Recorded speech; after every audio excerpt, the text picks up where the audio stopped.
श्री राधे राधे। भक्तों, श्री रामचरितमानस में गोस्वामी श्री तुलसीदास जी महाराज लिखते हैं, जे यही कथहीं स्नेह समेता, कहीं सुनी हैं समुझी सचेता। होई हैं राम चरण अनुरागे, कलिमल रहित सुमंगल भागे। महाराज जी कहते हैं कि इस राम कथा को जो भक्त भगवंत चरित्र है, जो स्नेह के साथ कहेगा, जो ये कथन स्नेह समेता, कही है सुनी है समुझ सचेता, स्नेह के साथ जो कहेगा और जो स्नेह के साथ सुनेगा, समझ करके और सचेत होकर, होई हैं राम चरण अनुरागी, कलिमल रहित सुमंगल भागी। वो राम जी के चरणों का सच्चा प्रेमी हो जाएगा और कलयुग के दोषों से भी मुक्त हो जाएगा। परम कल्याणकारी होगा उसका जीवन। ये भगवान की कथा के कहने सुनने का फल है। भक्तों, कहने वाले का नाम पहले लिया गया। कहने वाले का महत्व बहुत ज़्यादा है, इसलिए उसको समझकर सचेत होकर के स्नेह के साथ कहना है। और कल आप श्रवण कर रहे थे कि मामा जी के जो गुरुदेव, दीक्षा गुरुदेव थे खाकी बाबा, उन्होंने श्री जयदयाल जी गोयंदका और राम पदारथ दास जी महाराज के भविष्य की बात पत्र में लिखवाया था। ये सेठ जी 15 दिन बाद और राम पदारथ दास जी 10 दिन बाद भगवत धाम चले जाएंगे, इसलिए वो सावधान हो जाएं। और नारायण दास जी महाराज ने गुरुदेव की आज्ञा से लिखा, फिर प्रार्थना किया गुरु चरणों में कि गुरुदेव, अकिंचन दास को भी आपकी योग सिद्धियों का किंचित प्रसाद मिले तो दासकृत कृत्य हो जाए। तो गुरुदेव प्रसन्न मुद्रा में थे, बोले, बेटा नारायण दास, तुम्हें जो मिला है वो पर्याप्त है। ये समय योग सिद्धियों के लायक नहीं है।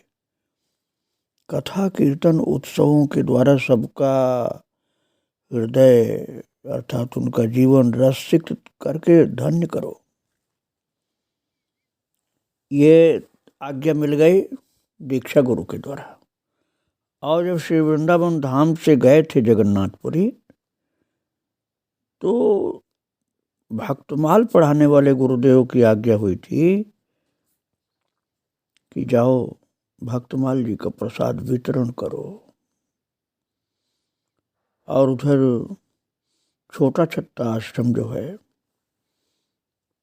वहाँ के महाराज जी श्री गंगादास जी महाराज ने आज्ञा कर दी और व्यासासन पर बैठने के लिए फलाहारी बाबा ने आज्ञा कर दी। तो बड़े संकोच में थे, विनम्रता की मूर्ति श्री मामा जी, लेकिन इन सब महापुरुषों की आज्ञा थी, इसलिए सिर झुका करके व्यासासन पर विराजमान हुए। और फिर तो जैसे आनंद ही अंदर उमड़ने लगा। भक्तों, जहाँ प्रेम से कथा भक्त भगवंत की कही जाती है, चाहे भागवत हो, चाहे भक्तमाल, चाहे मानस की कथा हो, तो वहाँ पर भगवत पार्षद भगवान श्री हनुमान जी और सब ऋषि मुनि भी आते हैं, बिन बुलाए आते हैं। किंतु वास्तव में विधि तो यही है कि बुलाना भी चाहिए। बिन बुलाए आना, सम्मान पूर्वक बुलाने के बराबर नहीं हो सकता। जब बिन बुलाए आते हैं, लेकिन आप सम्मान पूर्वक उनको बुलाइए तो और अच्छा होता है। भक्तमाल जी में यह आदेश मिला ना, हरि जो आय विराजिए, कथा सुनहु इतिहास, तुम श्रोता या माल के, तब पद रज हम दास। अर्थात हे प्रभु, भक्तमाल जी के मुख्य श्रोता तो आप ही हैं। भक्त चरित्र अर्थात भक्त चरितावली मुख्य रूप से आप श्रवण करते हैं, और सब लोग तो बाद में, पहले श्रोता तो आप ही हैं।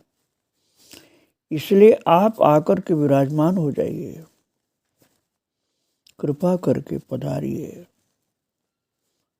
आइए महाराज जी।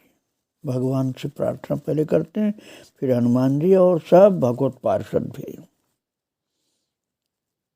और कथा करने वाला अपने लिए कहता है कि तब पद रज हम दास, हम तो आपके चरणों के दास हैं, आप मुख्य श्रोता पाइए। और मंगलाचार के उपरांत संकीर्तन प्रारंभ हुआ। जय मीरा के गिरिधर नागर, सूरदास के श्यामा श्याम। जय नरसी के शाह संवलिया, तुलसीदास के सीताराम। खूब देर तक ये कीर्तन चला। और महाराज गुरुदेव श्री जगन्नाथ प्रसाद जी थे और श्रोता भगवान श्री जगन्नाथ जी थे। पुरी में प्रथम कथा हो रही थी मामा जी की, भक्तमाल जी की प्रथम कथा। और भागवत कृपा से भक्तों के चरित्र की ऐसी अनुपम अमृतमयी सरिता बहाई कि जगन्नाथ धाम के बड़े बड़े साधक, सिद्ध, संत एवं भक्त कथामृत का पान करके प्रेम सुधा सिंधु में डूबने लगे और अपना स्नेह वात्सल्य श्री मामा जी को देने लगे। ऐसा समझिए कि भक्तों के हृदय का आशीर्वाद मिल रहा था मामा जी को कि आप भक्त चरित्र सुनाकर बहुत आनंद दे रहे हैं। अब तो कथाओं का ऐसा क्रम चला कि श्री अवध एवं व्रज के रस स्वरूप सिद्ध संत जन मामा जी के मुखारविंद से भक्तमाल कथामृत पान करने के लिए लालायित रहते थे। भक्तों उस समय भक्तमाल की कथा को बहुत कम लोग सुने थे। श्री वृंदावन धाम में तो भक्तमाली जी थे और उनके शिष्य परिकर लोग थे, लेकिन हर जगह भक्तमाल का प्रचलन नहीं था इतना आज के बराबर।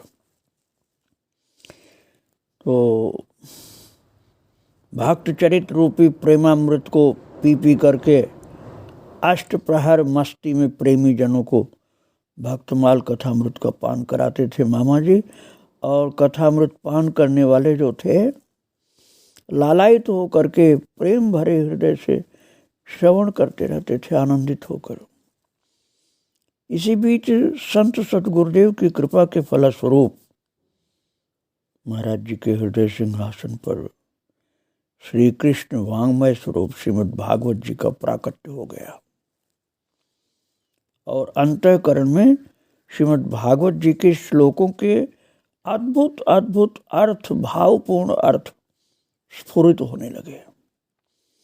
लोकोत्तर प्रेम की आनंदमयी निर्झरणी से अंतःकरण परिप्लावित हो उठा।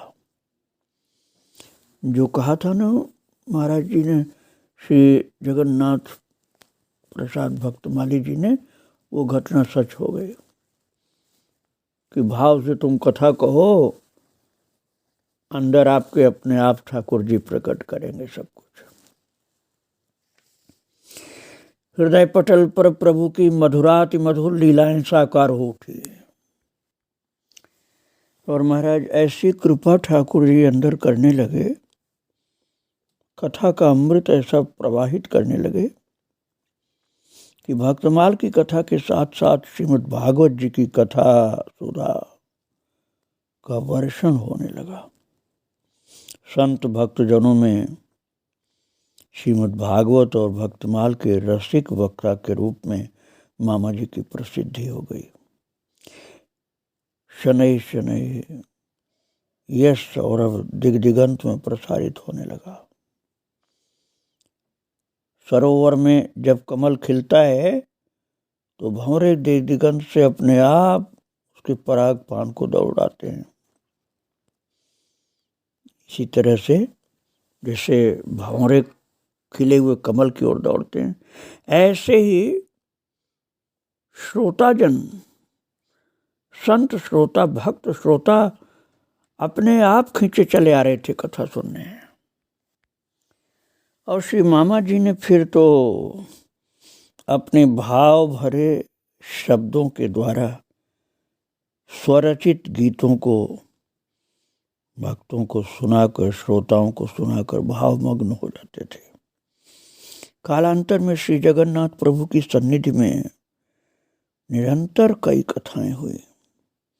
धामवास के साथ ही साथ समय समय पर पूज्य चरण श्री फलाहारी बाबा सरकार का सत्संग प्राप्त करने का सौभाग्य भी प्राप्त होता रहा।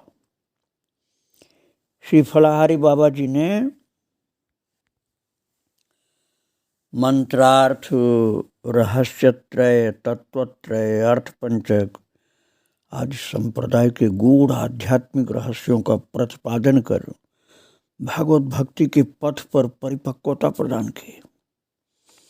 श्री करह बिहारी सरकार, करह में जो महाराज जी थे ना, रामदास जी महाराज, जो पटिया वाले बाबा के शिष्य थे, बहुत महान राम कथा के सरस वक्ता थे।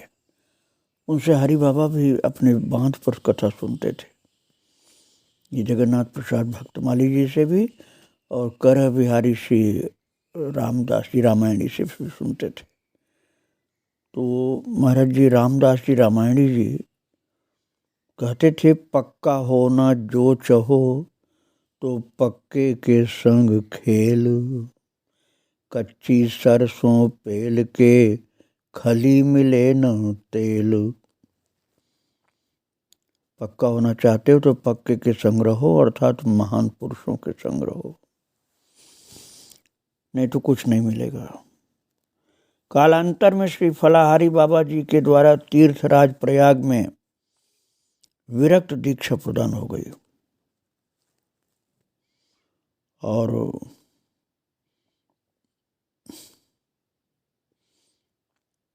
फलाहारी बाबा सरकार प्रयागराज अरैल में ऋषि भरद्वाज के ही प्रतिनिधि स्वरूप थे। प्रभु की कृपा से इन दोनों महापुरुषों का कुछ दिन मुझे भी सानिध्य प्राप्त हुआ था। जैसा कल मैंने बतलाया था आपको, जबरदस्ती ठाकुर जी ने सानिध्य प्रदान किया था। श्री गंगा दास जी महाराज का भी, फलाहारी बाबा का भी।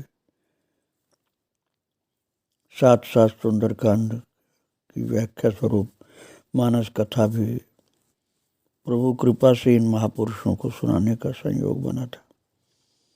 मुझे याद आता है इन महान पुरुषों का कृपा वात्सल्य। जीवन पर्यंत एक रस मंत्र राज नियम निष्ठा व सद्गुरु चरण परिनिष्ठित श्री फलाहारी बाबा महाराज का व्यक्तित्व साधु समाज में एक लोकोत्तर आदर्श का स्वरूप प्रस्तुत करता रहा और मंत्रराज में असाधारण निष्ठा सर्वविदित थी। भक्तों, एक बार आश्विन महीने में ब्रह्मवेला में स्नान आदि से निवृत्त होकर के जब मामा जी ने अपनी भजन कुटिया, जो एक गुफा के रूप में थी, उसमें प्रवेश किया तो अचानक एक सर्प ने आकर डस लिया और सर्प के मंत्र को उतारने वाले को बुलाया गया, जिसको गारुड़ी बोलते हैं। तो वो अपना तंत्र मंत्र द्वारा उपचार करने को तत्पर हुआ तो बाबा महाराज ने मना करते हुए कहा, हमने बचपन से ब्रह्म गायत्री मंत्र वो सदगुरुदेव द्वारा प्रदत्त मंत्र राज प्राप्त किया है, अतः अब अन्य किसी मंत्र की आवश्यकता नहीं है। यदि मेरे मंत्र में शक्ति होगी तो स्वतः ठीक हो जाएगा। एक पात्र में दूध लाकर सर्प के सामने रख दीजिए। इसने अपने स्वभावानुसार कृत्य किया तो मुझे भी साधु स्वभावानुसार अपना कृत्य करना चाहिए। आज्ञा अनुसार दूध रख दिया गया सम्मुख। भक्तों, सर्प जो था अजातशत्रु संत द्वारा प्रदत्त दूध प्रसाद का सेवन करके प्रायश्चित पूर्वक आंगन में सिर पटकते हुए क्षमा व प्रणत की याचना की और देखते देखते थोड़ी देर में सर्पदंश का प्रभाव समाप्त हो गया और धीरे धीरे पूर्ण स्वस्थ हो गए। ये मंत्रराज में अद्भुत निष्ठा का परिचायक था। निष्ठा की बलिहारी, स्वरूप विलक्षण दर्शनीय था। अनेकों शिष्य संत गृहस्थ परंपरा में एक से एक उजागर हुए और जिनमें से तो 2 सूर्य शशि के समान प्रकाशित हुए। फलाहारी बाबा की बात मैं आपको बता रहा हूँ भक्तों,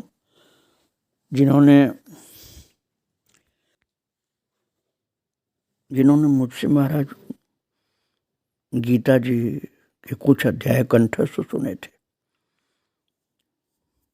मैं बिल्कुल इस वेश में आया ही था उस समय, एक या 2 साल हुए होंगे आए हुए इस वेश में, अर्थात 87 या 81 की बात होगी। तो महाराज जी जो फलाहारी बाबा थे ना, गंगादास जी महाराज के शिष्य, जो उस समय वहाँ रहते थे छोटा छत्ता जगन्नाथपुरी में, उनका मुख्य आश्रम था यहाँ अराइल में, प्रयाग के पास में बिल्कुल। तो वहीं की बात मैं आपको सुना रहा था, सर्प वाली बात। तो उन्हीं की घटना है जो सर्प वाली बात मैंने सुनाई ना, ये घटना फलाहारी बाबा की है। पीला सा रेशमी वस्त्र पहनते थे अधिकतर और भगवान की सेवा में लगे रहते थे। बहुत महान संत थे, मौन भी अधिकतर रहते थे। तो उन्हीं की मंत्र की शक्ति की बात मैंने अभी सुनाया आपको। और उनके अनेकों शिष्य संत गृहस्थ और संत विरक्त सब हुए हैं एक से एक, और उनमें से 2 तो महाराज जैसे सूर्य चंद्रमा के समान प्रकाशित हुए। पहले तो हुए विश्वविख्यात श्री रामानंदाचार्य पदवी को धारण किए हुए स्वामी श्री रामभद्राचार्य जी, तुलसी पीठाधीश्वर रामभद्राचार्य जी चित्रकूट में रहते हैं जो। उनके आश्रम में भी एक बार मैं भागवत कथा कर चुका हूँ, सन 99 में। और दूसरे हैं जिनकी चरितावली आप सुन रहे हैं, मामा जी। तो ये मामा जी नारायण दास जी और रामभद्राचार्य जी महाराज, ये दोनों लोग गुरु भाई। मामा जी तो भगवान के धाम में हैं और श्री रामभद्राचार्य जी महाराज चित्रकूट में विराजमान होकर के राम कथा के द्वारा सबका पोषण करते थे। ये दोनों ही लोग वो फलाहारी जी महाराज के शिष्य हैं। तो ऐसे श्री फलाहारी जी महाराज का परिचय तो पूरा कौन दे सकता है। मामा जी ने श्री फलाहारी जी महाराज के परिचय के रूप में एक कविता लिखी है, मैं वही आपको सुना देता हूँ। मामा जी ने लिखा है, श्री फलाहारी जी अराइल वाले जो वहाँ रहते थे, कभी अराइल में रहते थे अर्थात प्रयागराज में, और कभी रहते थे जगन्नाथपुरी में, जिनके शिष्य ये दोनों ही महाराज थे। रामभद्राचार्य जी विराजमान हैं और मामा जी भगवान के पास हैं।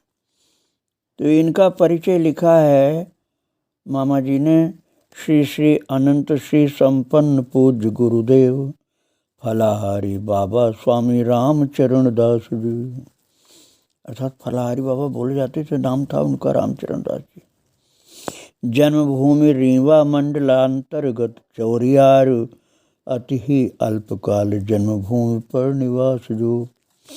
बाल ब्रह्मचारी आदर्श ऋषि जीवन दिव्य धर्म श्री सनातन के पक्के निष्ठावान थे। सांचे परमार्थी प्रतीक भरद्वाज जी के वेद उपनिषदन के कर्मठ विद्वान थे। विषधर भुजंग आय दस्यो मास आश्विन में, सुन के बेचैन सकल परिकर घबराए हैं।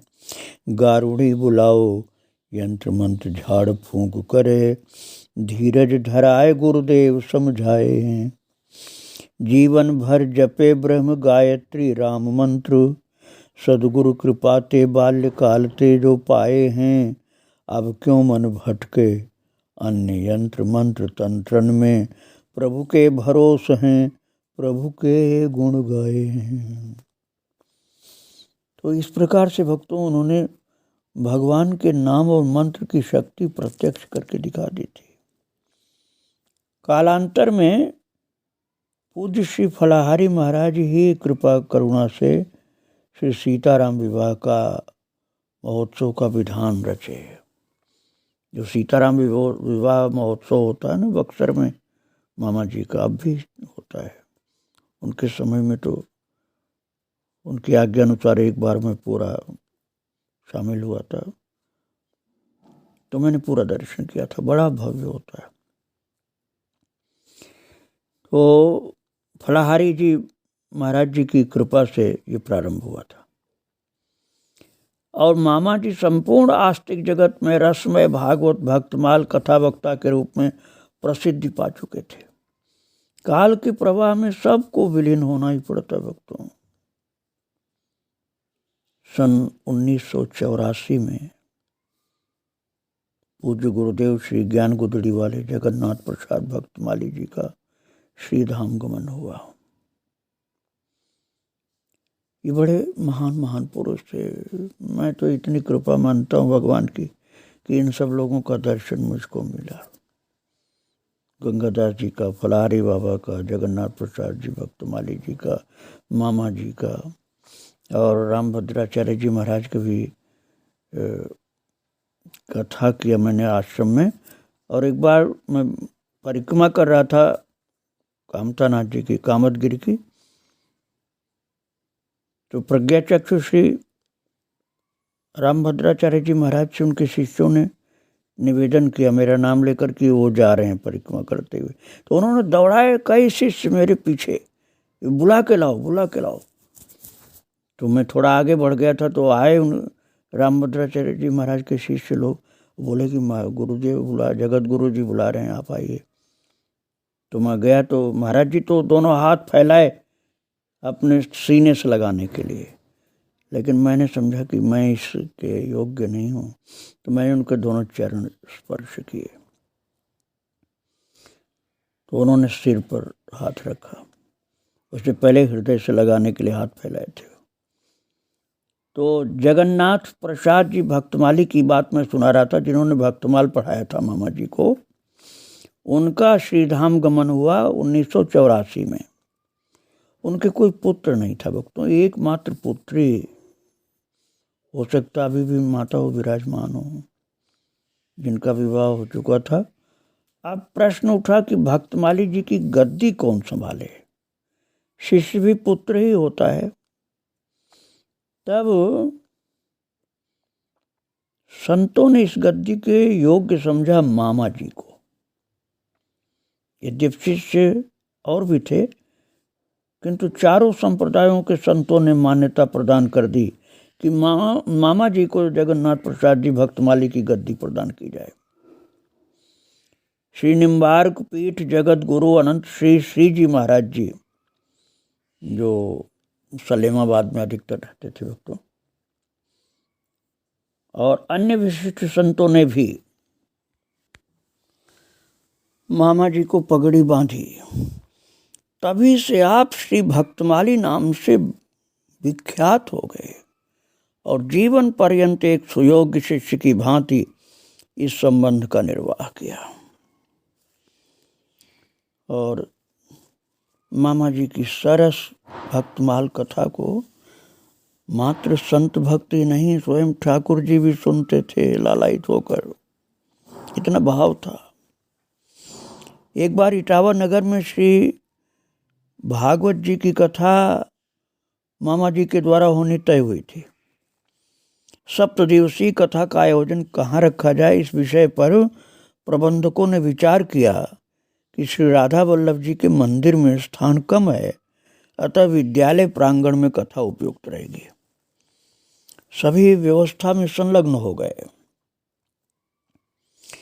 किंतु पुजारी जी की प्रबल इच्छा थी कि कथा मंदिर में ही हो। तो रात्रि में ही ठाकुर जी ने प्रबंधकों को स्वप्न में आदेश दिया कि कथा मंदिर में ही होगी। प्रबंधकों ने व्यवस्था मंदिर में कर दी। पुजारी जी प्रसन्न और उनके ठाकुर जी भी प्रसन्न हो गए। संपूर्ण घटना को सुनकर मामा जी भी प्रभु कृपा का विचार करके हार्दिक उल्लास से भर गए। अब आप समझ लीजिए, भगवान भक्तों का चरित्र सुनते हैं, इसीलिए विशाल प्रांगण को छोड़कर अपने मंदिर में भगवान ने कथा करवाई। और एक बार मामा जी ध्यानमग्न थे, किसी अंतरंग परिकर ने ध्यान के संबंध में पूछा तो कहा कि बात प्रकाशन योग्य नहीं है। श्री गोपेश्वर महादेव ने भक्तमाल की कथा सुनाने हेतु तो आज्ञा प्रदान की है। अब भक्तों, शिव जी तो कथा के सबसे ज़्यादा रसिया है ना, कहते भी हैं सुनते भी हैं। अब गोपेश्वर भगवान शिव जी भक्तमाल की कथा सुनाने के हेतु ध्यान में आदेश दिया मामा जी को। भगवान की कथा कलिमल का नाश करके जीवों का उद्धार करने वाली है।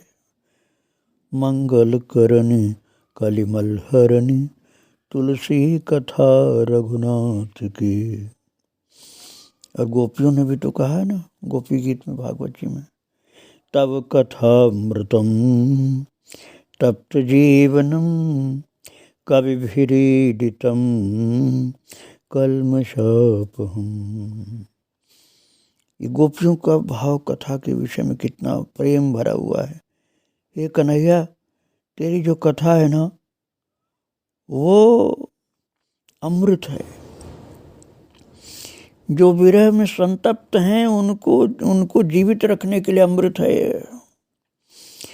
और कल्मषाप, हम पापों का नाश करने वाली। और बहुत विद्वान नहीं, बहुत प्रेमी समझदार लोग इसको गाने में मस्त रहते हैं। भक्तों, तुलसीदास जी ने तो कहा ही है, गोपियों ने भी कहा है। तो मामा जी उसी कथा रस में निमग्न रहते थे। उनके चरित्र को आगे फिर मैं सुनाऊंगा। आज उनके चरणों में जो मुझे बहुत स्नेह दिए थे, बारंबार प्रणाम करके विराम दे रहा हूँ। श्री राधे राधे, जय श्री राधे।